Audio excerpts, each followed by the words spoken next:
Hello दोस्तों, आज के इस वीडियो के माध्यम से हम जानेंगे कि ट्रेडिंग करते समय हमें कौन कौन सी गलतियों को नहीं करना है जिससे हमारा लॉस होता है। तो आपको सबसे पहले चीज़ों को समझकर और सही जानकारी समझना है, क्योंकि जब तक हमें एक प्रॉपर तरीके से जानकारी नहीं होती किसी भी कार्य का, तब तक हम कोई भी कार्य नहीं कर सकते। इसी प्रकार ट्रेडिंग में भी होता है। आपको ट्रेडिंग में बहुत ही स्पीडर बनना होता है, मतलब आपको स्पीड से कार्य करने की अभ्यास करेंगे तभी आप एक सही चाल और सही ट्रेडिंग कर पाएंगे। तो आज के इस वीडियो के माध्यम से हम जानेंगे कि हम ट्रेडिंग करते वक्त किन किन बातों का ध्यान पूर्वक रखना चाहिए, क्योंकि जब तक हमारे पास एक प्रॉपर तरीके से रिसर्च नहीं होगी तब तक हम कोई कार्य समझ नहीं पाएंगे। तो दोस्तों, आपको सबसे पहले अपने कार्य को समझ कर ही करना चाहिए, क्योंकि कोई भी हम काम करते हैं सबसे पहले उसकी अभ्यास करते हैं। उसी प्रकार ट्रेडिंग करते वक्त भी आपको कुछ जानकारी होनी चाहिए। अगर आप ट्रेडिंग पर नए हैं तो आपको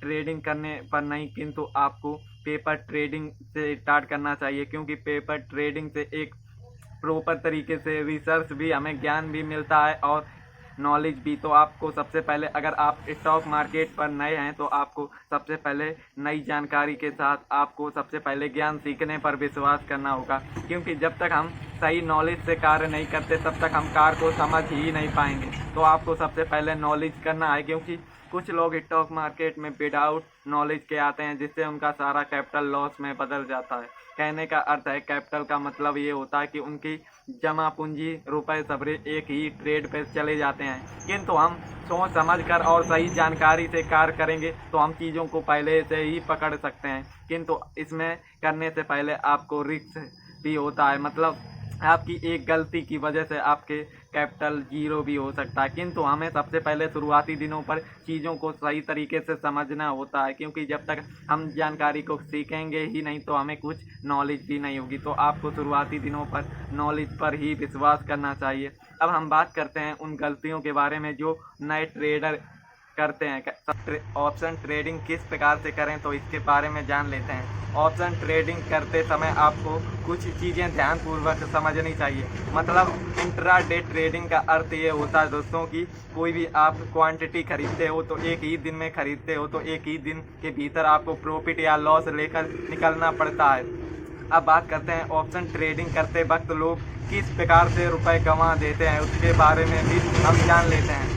मान लीजिए कोई नया व्यक्ति आता है ऑप्शन ट्रेडिंग में, तो उसने कोई भी ट्रेड ले लिया। अब उसे अचानक से प्रॉफिट हो जाता है, क्योंकि वो नया नया आया है तो उसमें प्रॉफिट या लॉस तो एक चीज़ तो होना ही है। आपका बाई चांस आपका प्रॉफिट हो गया तो आप अचानक से खुश हो जाओगे, फिर आपको लगेगा कि आदमी को जल्दबाजी के चक्कर में प्रॉफिट के चक्कर में उसके लॉस भी होने लगते हैं। इससे हमें क्या सीख मिलती है कि कभी भी ओवर ट्रेडिंग नहीं करनी चाहिए, क्योंकि हमेशा ओवर ट्रेडिंग करने से ही हमें लॉस ज़्यादा झेलने का अर्थ है। तो आपको दिन में एक या दो बार ही ट्रेड करनी चाहिए, वो भी जेन्युइन। अब बात करते हैं और क्योंकि ओवर ट्रेडिंग हमेशा लॉस ही फेस करना पड़ता है, तो आपको कभी भी ओवर ट्रेडिंग नहीं करनी चाहिए, क्योंकि ओवर ट्रेडिंग से हमेशा ही लॉस होता है। अब बात करते हैं लालच। लोग इसमें लालच की वजह से और भी करते हैं। मान लीजिए आपका कैपिटल, आपने जितना भी आपने कैपिटल यूज किया है उस कैपिटल के अकॉर्डिंग आपको 10% का प्रॉफिट दिखाई दे रहा है, तो आपको बुक कर लेना चाहिए। वो भी नए ट्रेडर की यही गलतियां होती हैं कि उसे 10% कम लगता है। उसे लगता है कि हम लोगों ने जितना कैपिटल यूज किया है उसका डबल हो जाए। डबल तो नहीं होता, किंतु हमारा प्रॉफिट की जगह लॉस जी पूरा हो जाता है। इसीलिए आपको कभी भी लालच नहीं करना चाहिए। स्टॉक मार्केट में आपको हमेशा 10% का प्रॉफिट दिखाई दे रहा है तो आपको प्रॉफिट को बुक कर लेना होगा। तो आपको कभी भी लालच नहीं करना चाहिए दोस्तों।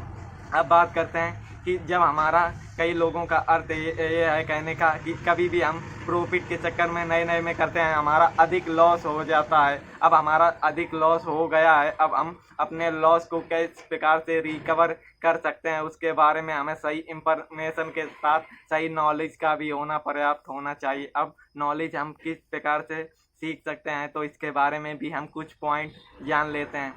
मतलब आप लोगों ने स्कैल्पिंग ट्रेडिंग का नाम तो सुना ही होगा। स्कैल्पिंग का अर्थ क्या होता है और ये किस प्रकार से की जाती है, इसकी भी हम कुछ नॉलेज जान लेते हैं। स्कैल्पिंग के लिए आपको सबसे पहले नॉलेज लेने की आवश्यकता है। अब नॉलेज हम किस प्रकार से ले सकते हैं तो इसकी भी हम चर्चा जान लेते हैं। आपने कैंडल पैटर्न का नाम सुना ही होगा। अब कैंडल पैटर्न क्या होता है इसकी भी जानकारी हमें होनी चाहिए।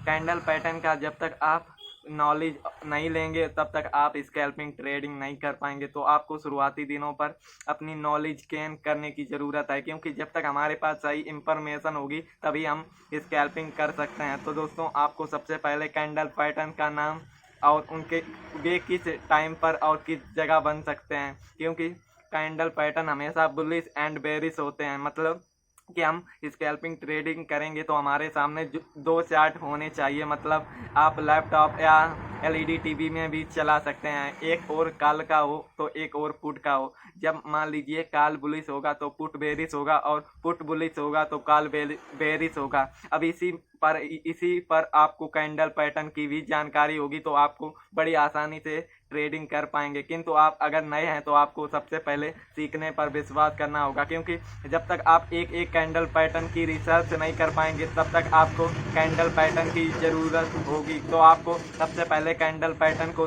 ढूंढ सकते हैं, जैसे हैमर, इन्वेटर हैमर, डोजी। इस प्रकार से आप गूगल में सर्च करके भी कैंडल पैटर्न लिख आप पहले एक कॉपी पेन लेकर उन पैटर्न को बनाकर उनकी चार्ट पर खोजने की ज़रूरत करें, क्योंकि जब आप खोजोगे तब उनकी सही इंफॉर्मेशन आपके पास आएगी। जब तक आपके पास सही इंफॉर्मेशन होगा तभी हमें स्कैल्पिंग कर पाएंगे। तो दोस्तों, सबसे पहले स्कैल्पिंग के लिए हमें कॉल या पुट का चार्ट के साथ हमें और कैंडल पैटर्न की जानकारी इसके साथ ही हम ट्रेडिंग कर पाएंगे। अब आप लोगों को हमेशा टारगेट 10% का ही होना चाहिए। अब बात करते हैं स्कैल्पिंग ट्रेडिंग हम करते हैं तो सबसे बेनिफिट और सबसे ख़तरनाक चीज़ क्या होती है स्कैल्पिंग में, इसकी भी हमें सही प्रकार की नॉलेज होनी चाहिए। तो मान लीजिए आपको लग रहा है आपके कैंडल पैटर्न और स्कैल्पिंग ज्ञान से आपको लग रहा है कि मार्केट ऊपर जाएगा, तो आपको जैसे मान लीजिए अभी आपने कोई भी ट्रेड लिया है तो आपको हमेशा स्कैल्पिंग 10 या 15 मिनट के ज़्यादा की नहीं होनी चाहिए। मान लीजिए आपने अभी ट्रेड लिया है तो आपको 10 या 15 मिनट के भीतर ही ट्रेड को एंड करके जाना होगा, क्योंकि 10 या 15 मिनट के ज़्यादा आप रुकोगे तो आपका जो कैपिटल है वो एकदम से जीरो हो जाएगा। तो स्कैल्पिंग के लिए टाइम भी 15 मिनट के भीतर ही करनी चाहिए, क्योंकि स्कैल्पिंग का टाइम फिक्स होता है। क्योंकि आप जब तक आपको शुरुआती दिनों पर सीखने पर विश्वास करना है, क्योंकि जब तक हम सीखेंगे तभी हमें सही इंफॉर्मेशन मिलेगी। तो दोस्तों, आज की इस वीडियो के माध्यम से हमने सीखा कि हमें स्कैल्पिंग ट्रेड मतलब स्टॉक मार्केट में आने से पहले हमें किन किन बातों और किन जानकारी लेनी चाहिए। इसी प्रकार हम सही नॉलेज के साथ, सही जानकारी के साथ ट्रेड कर सकते हैं। तो दोस्तों, आज के वीडियो पर इतना ही। मिलते हैं एक नए वीडियो पर एक नई जानकारी के साथ। तो धन्यवाद।